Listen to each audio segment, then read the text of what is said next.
Hey everyone, I'm Robert, and today I wanted to talk about how I found myself in the hospital as a result of my brain tumor. As many of you know, I have craniopharyngioma. This is something that I've had for a number of years, but only discovered recently. So the day that I found myself to be in the hospital turned out to be Easter Sunday of 2016. Now, the day started out as any other day. I woke up, I got ready for Easter Sunday. There wasn't anything out of the ordinary that I could identify. I was going to go to a friend's house and have Easter dinner with him and his family. So because him and I are also classmates, we thought it would be a good idea that I'd show up early at his place and him and I would do some homework together. We both had to write some essays, and so we both thought it would be a good idea to take advantage of that time and do so. When we arrived at his place and sat down and began to write, I didn't feel like anything was out of the ordinary. I was having my headaches, my neck was sore, just general stuff that I was used to dealing with. Now, him and I both started to write our essays at the exact same time, both of us starting from scratch.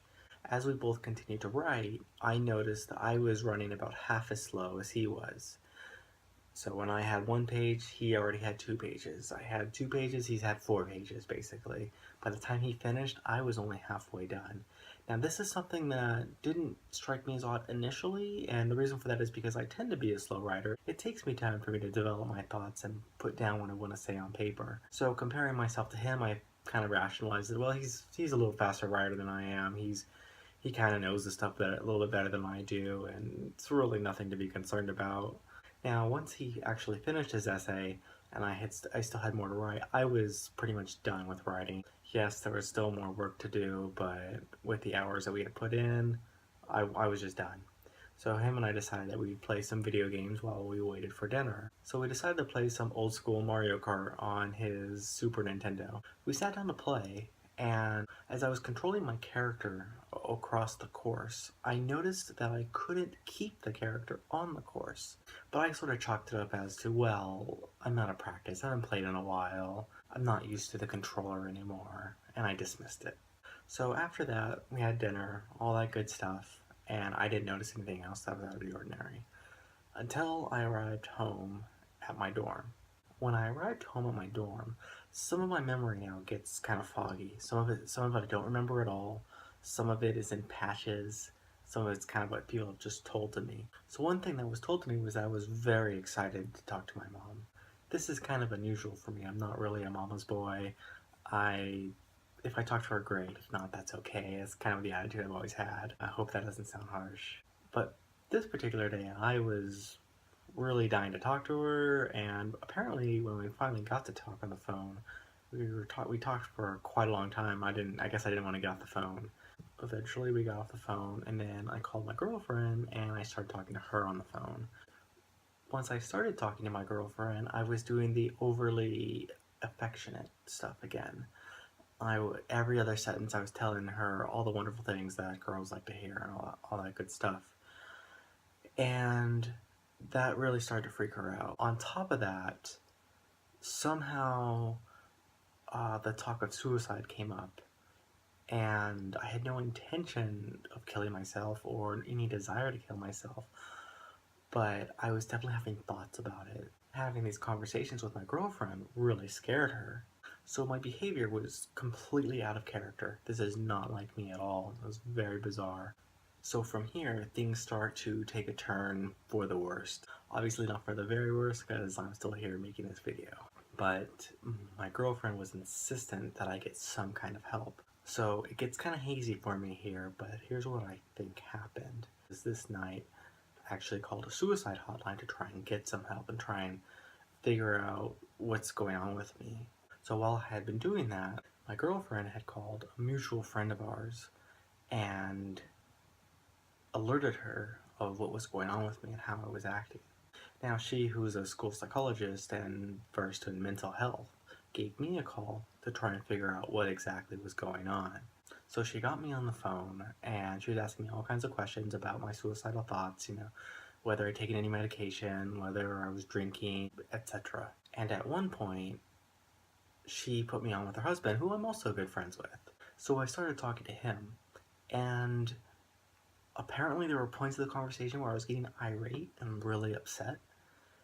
which is totally not like me. Anybody who knows me knows that I'm pretty mellow. I'm pretty chill about everything. I don't really get upset about a lot of things. And if I do get upset, I don't really express it like to this degree. But apparently I was yelling and just very vocal, which is very unusual for me. Well, while I'm talking to the husband, the school psychologist who I was speaking to was actually on the phone with 911 trying to get a police officer over to my dorm. So eventually the phone gets passed back to the school psychologist and she's letting me know, like, oh, some of my friends are coming to visit you. And I remember at the time being like, you don't have any friends out here. I know you called the cops, and being really kind of upset about that. Like, why would you call the cops? I have not done anything wrong. I'm just here. Why are you calling the police on me? Basically, really upset about that. So, of course, I get a knock on the door. Dum dum dum. And it's the police. Now, at the time, my shirt had been unbuttoned. So, the buttons down here were undone, and my wrists were undone. I buttoned up the top. That was no problem.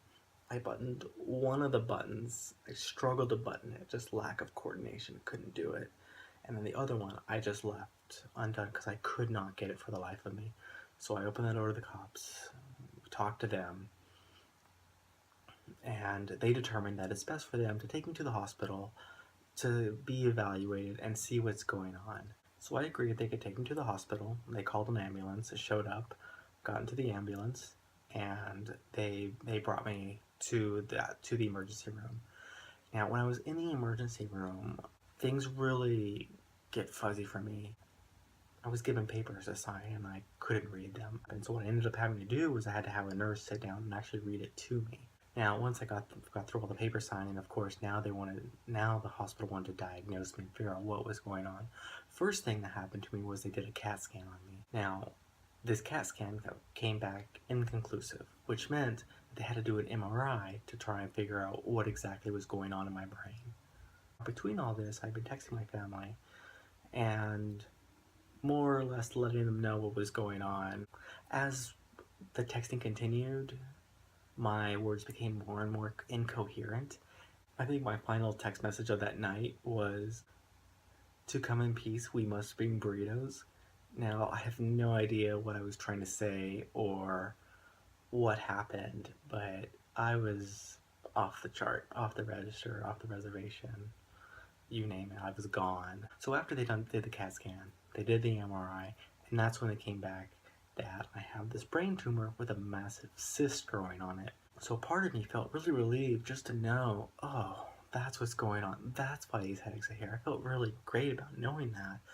But at the same time, it was hard to hear that I have a brain tumor. Now, when they revealed the brain tumor to me, they basically told me that I need to have emergency brain surgery or I'm gonna die.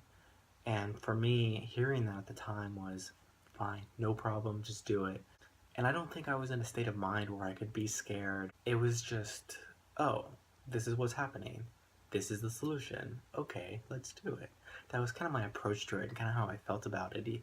My emotions were very disconnected from my brain. I had no real emotion about it whatsoever. Now, from here, things get really foggy for me. I know at some point they asked me to change clothes, change it to a gown, and I was put into a hospital bed. I kind of remember that happening. And then at some point my family arrived before surgery, but I don't really remember seeing them. I had a vague memory of them, but I just don't know when they came in. My next memory is basically me being wheeled through the hospital area into surgery, and I was just so gone, so out of it. I mean, I was awake, but I was basically, at anyone who would look at me, I would basically tell them a stupid joke, and I don't even know why. So my final memory before surgery is being on the surgery table and them transferring me from the bed to the actual table. And I remember asking the doctor some questions and actually feeling kind of bad that I was asking them so many questions. I think the last question that I asked them was, what are my chances? And the doctor replied, 90%. And for me, I was like, oh, okay, great. It didn't even occur to me that there's actually a 10% chance I might not make it. One final thing that I remember is them telling me that they needed to shave part of my head. So they shaved my head, they got me on a table. I asked them all my questions. So they put the mask over my face. I remember taking many deep breaths. Before I knew it, I was out. And I obviously don't remember any of the surgery. So that's how I found myself in the hospital and what led up to it and all that good stuff. If you have questions or comments, please leave them below. Be sure to hit the like button and subscribe. Thank you guys so much for watching. See you next time.